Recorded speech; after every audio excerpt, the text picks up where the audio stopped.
ওম শান্তি। আজকে 10ই মার্চ 2024 আমরা শুনছি অব্যক্ত বাপ-দাদার বাংলা মুরলী আজকের মহাবাক্য। এই মহাবাক্য বাপ-দাদা প্রথমবার শুনিয়েছিলেন 13ই ফেব্রুয়ারি 1999 ইংরেজিতে। আজকে আবার আমরা তার রিভাইজ বাণী শুনছি। আজকের মহাবাক্য হলো শিব অবতরণ আর ইকোনমির অবতার। আজ ত্রিমূর্তি শিব বাবা নিজের অতি প্রিয় মিষ্টি মিষ্টি শালিগ্রাম বাচ্চাদের সাথে মিলন করতে এসেছেন। আজকের দিনটি হলো শিব আর শালিগ্রামের বিশেষ দিবস। তো বাচ্চাদের সাথে মিলিত হয়ে বাবার খুব খুশি হচ্ছে যে বাচ্চাদের বার্থডে বাবা পালন করতে এসেছেন। আর বাচ্চারা বলছে যে আমরা বাবার বার্থডে পালন করতে এসেছি। বাবারও খুশি হচ্ছে, বাচ্চাদেরও খুশি হচ্ছে। কেন? কেননা এই বার্থডে সমগ্র কল্পের মধ্যে পৃথক এবং প্রিয়, নেয়ারা পেয়ারা।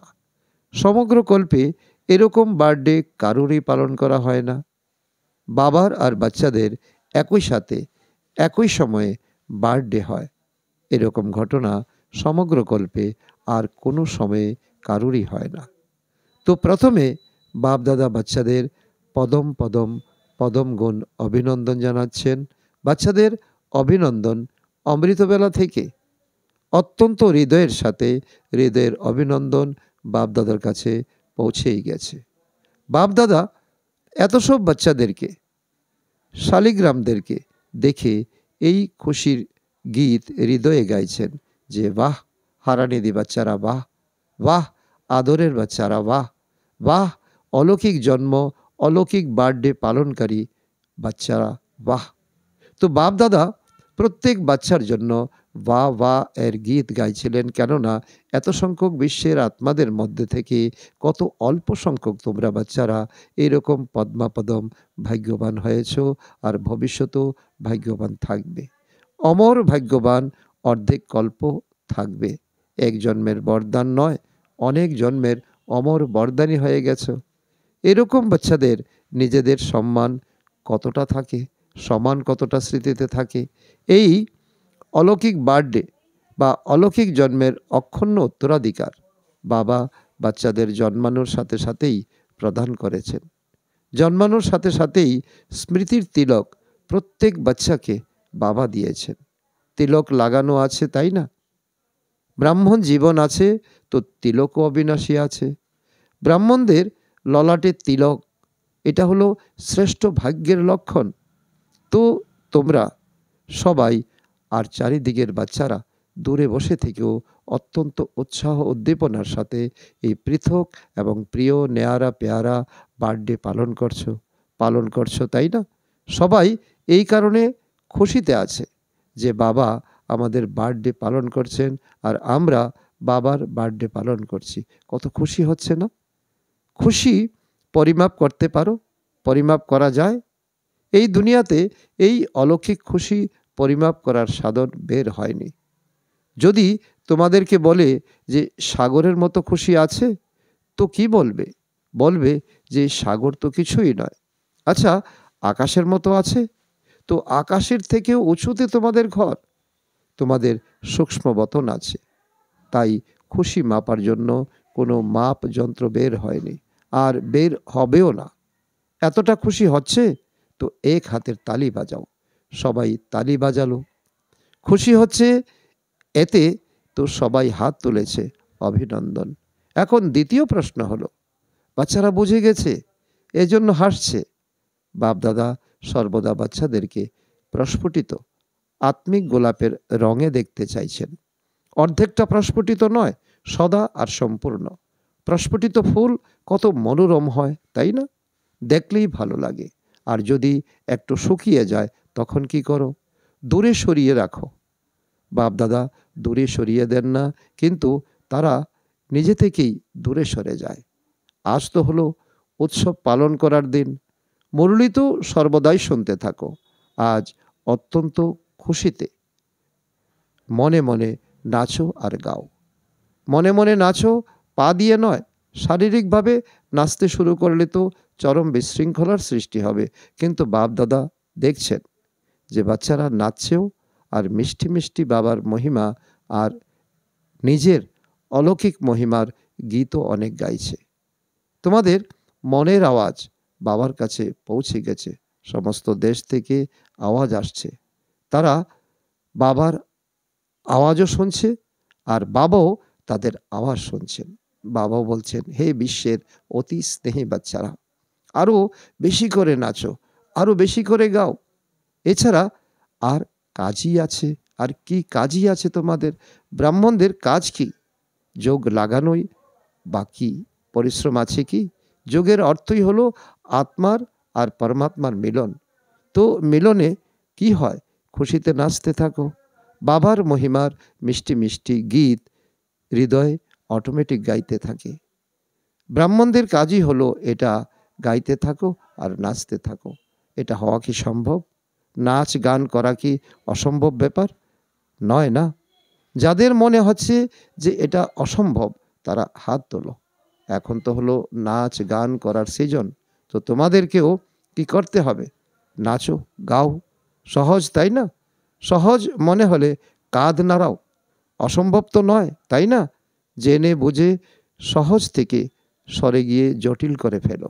জটিল নয়, খুব সহজ। কেননা বাবা জানেন যে অর্ধেক কল্প জটিলতায় পরিপূর্ণ জীবনযাপন করে এসেছো।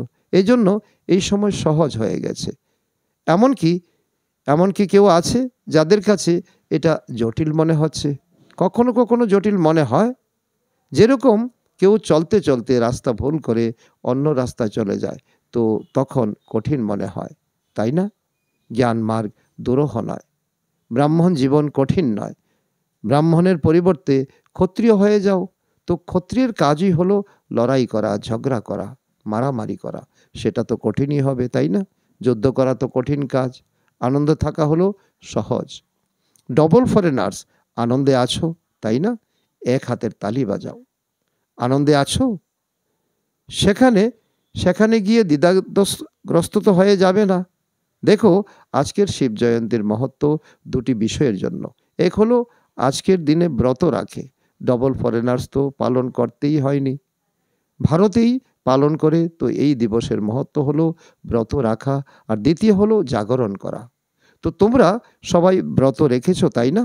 পাক্কা ব্রত রেখেছো নাকি কখনো কাঁচা কখনো পাকা?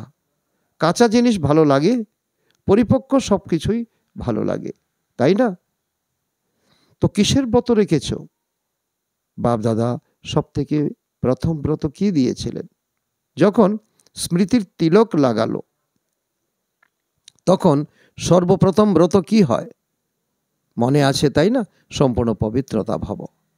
তো পবিত্রতার ব্রত কেবল ব্রহ্মচর্যের ব্রত নয়। ব্রহ্মার সমান প্রত্যেক সংকল্প, বাণী আর কর্মে পবিত্রতা। একে বলা হবে ব্রহ্মচারী আর ব্রহ্মাচারী। প্রত্যেক বাণীতে পবিত্রতার ভাইব্রেশন সমাহিত হয়ে থাকবে। প্রত্যেক সংকল্পে পবিত্রতার মহত্ব থাকবে। প্রত্যেক কর্মে কর্ম আর যোগ অর্থাৎ কর্মযোগের অনুভব হবে।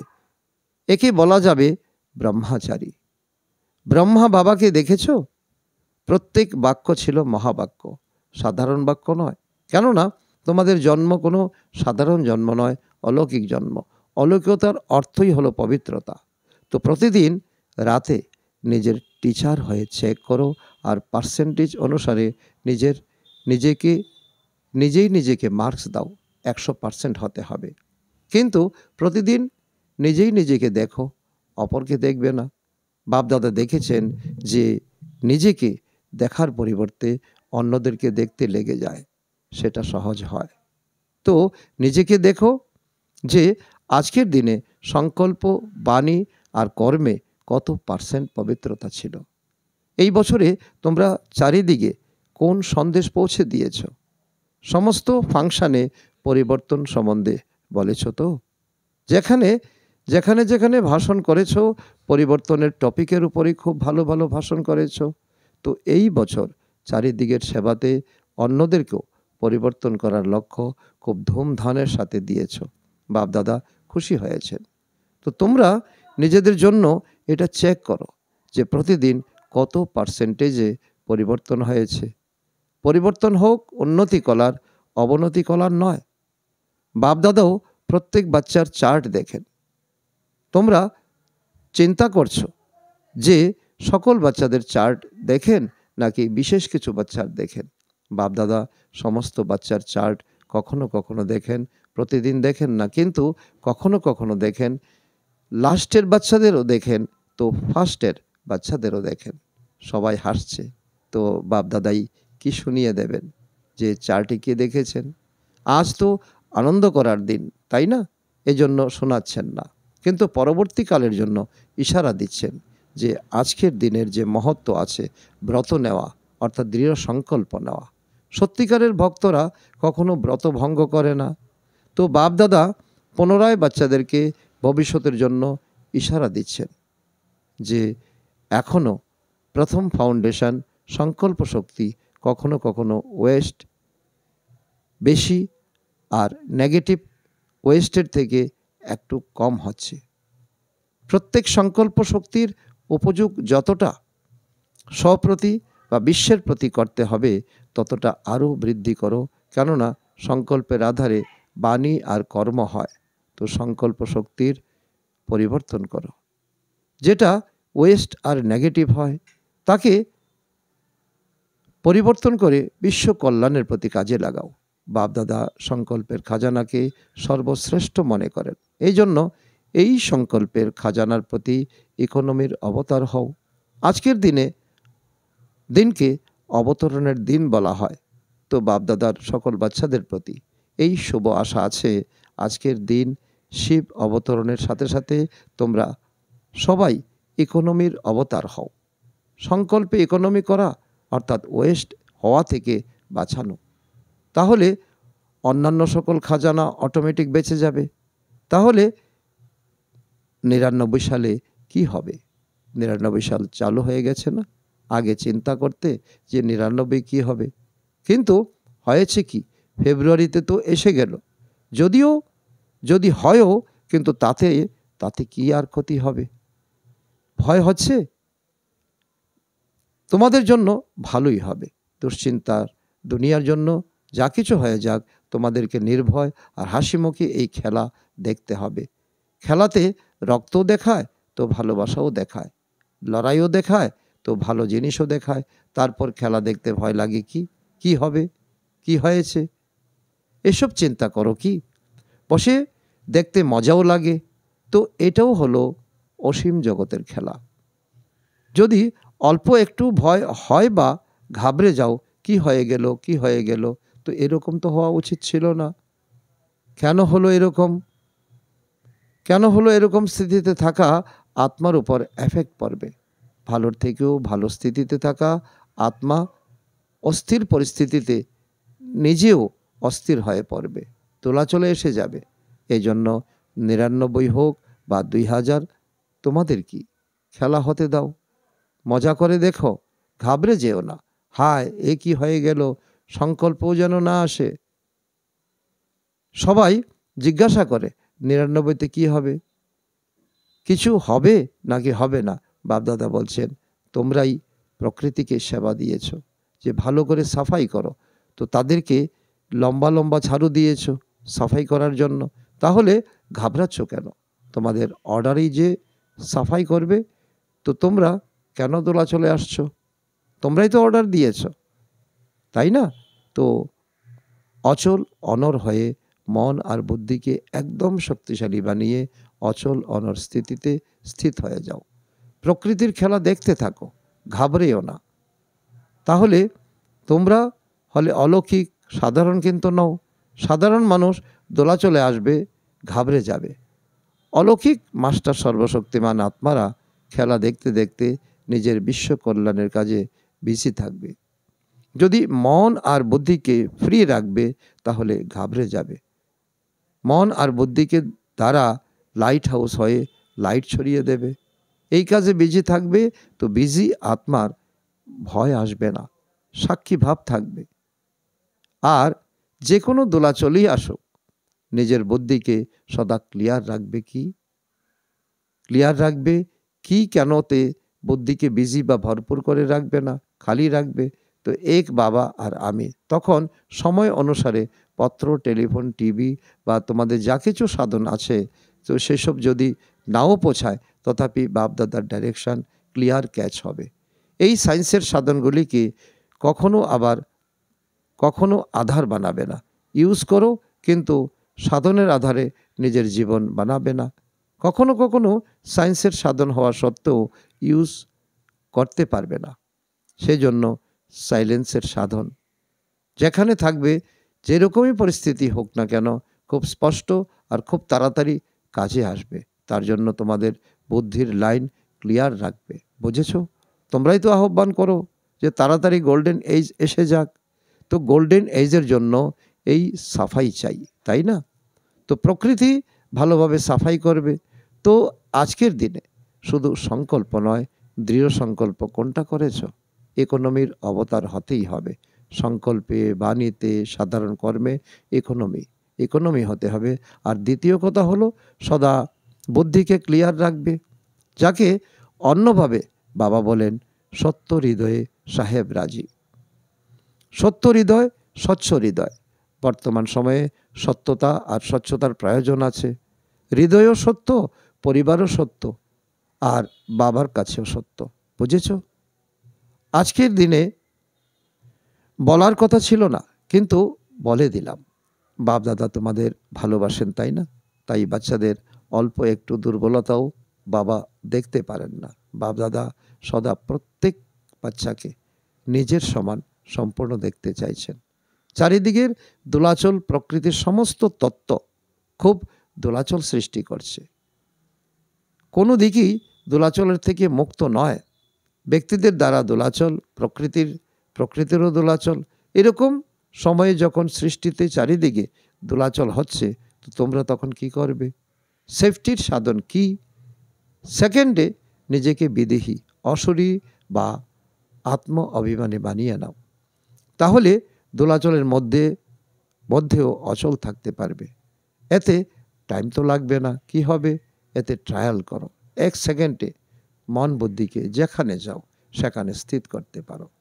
ড্রিল করো। একে বলা হয় সাধনা। আচ্ছা, দেশ বিদেশের চারিদিকের বাবার লাভলীন আত্মাদেরকে সদা নিজেকে ব্রহ্মচারী স্থিতিতে স্থিত করা স্নেহী সহযোগী বাচ্চাদেরকে সদা ইকোনমি আর ইকোনমিকে কার্যে প্রয়োগকারী সাহসী বাচ্চাদেরকে সদা দোলাচলেও অচল থাকা নির্ভয় আত্মাদেরকে সদা মজাতে থাকা বাবার সমীপ বাচ্চাদেরকে স্মরণের স্নেহসমন আর নমস্কার। বাচ্চাদের সমস্ত কার্ড বাবার কাছে পৌঁছে গেছে। বাপদাদও দেখছিলেন সবাই জন্মদিনের কার্ড আর ফরেনার্স ভালোবাসার দিবসের কার্ড পাঠিয়েছে। তো ভালোবাসার সাগর বাবা সমস্ত বাচ্চাদেরকে শিবরাত্রির সাথে সাথে ভালোবাসায় লাভলীন দিবসেও অভিনন্দন জানাচ্ছেন। অভিনন্দন, অভিনন্দন, অভিনন্দন। চারিদিকের দেশ, শহর, গ্রাম, চারিদিকের বাচ্চাদেরকে সবার আগে ছোট ছোট গ্রামের বাচ্চাদেরকে স্মরণের স্নেহসমন আর অভিনন্দন। সাথে তোমাদের সকলকে অভিনন্দন। কত অভিনন্দন জানাবো? যতটা তোমরা ধারণ করতে পারো তার থেকেও বেশি অভিনন্দন। আজকের বরদান, স্নেহ আর নবীনতার অথরিটির দ্বারা অন্যদেরকে সমর্পিত করানো মহান আত্মা ভব। তার অর্থ হলো, যারা সম্পর্কে আসছে তাদেরকে এমনভাবে সম্বন্ধে নিয়ে এসো যে সম্বন্ধে আস্তে আস্তে সমর্পণ বুদ্ধি হয়ে যায় আর বলে যে বাবা যা বলছেন সেটাই সত্য। একে বলা হয় সমর্পণ বুদ্ধি। তারপর তার প্রশ্ন সমাপ্ত হয়ে যাবে। কেবল এটা যেন না বলে যে এদের জ্ঞান খুব ভালো, কিন্তু এটা হলো নতুন জ্ঞান যেটা নতুন দুনিয়া নিয়ে আসবে। এরকম আওয়াজ হলে তবে কুম্ভকর্ণ জাগবে। তো নবীনত্বের মহানতার দ্বারা স্নেহ আর অথরিটির ব্যালেন্স বজায় রেখে এমনভাবে সমর্পিত করাও, তখন বলা হবে মাইক তৈরি হয়েছে। আজকের স্লোগান, এক পরমাত্মার প্রিয় হও, তাহলে সমগ্র বিশ্বের প্রিয় হয়ে যাবে। আচ্ছা, ওম শান্তি।